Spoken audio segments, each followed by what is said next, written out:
Husbands, you have a challenge that God gives us, and He says to love your wives as Christ loved the church and gave Himself for her. To me, that's something I think about most every day. What does it mean for me to love my wife like Christ loved the church? I think sometimes women are always waiting for the husband to be the one to romance them, and they kind of hold back and say, well, it's not my job. And that's just not true. Marriage is in trouble today, and over half of marriages, or many marriages, end in divorce before they ever really get a good start going. We really wrote this book to show what it takes to cultivate a healthy marriage.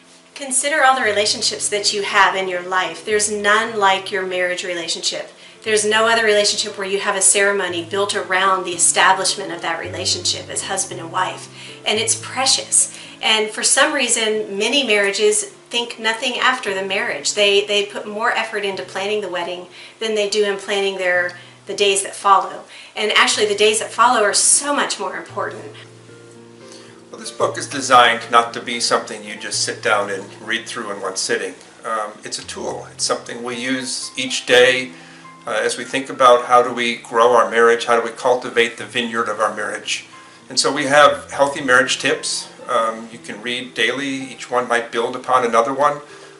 Each day trying to apply the things that we're learning.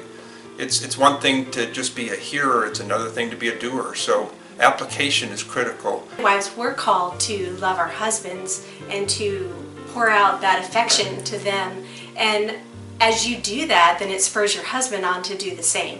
And we found that it goes back and forth. We also have questions at the end of each month to help spur on conversation. So I don't want you to think that this book is just all work and no fun either.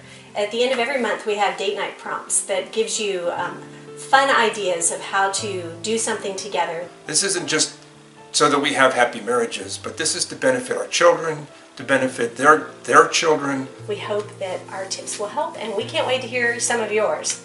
We want to hear your stories.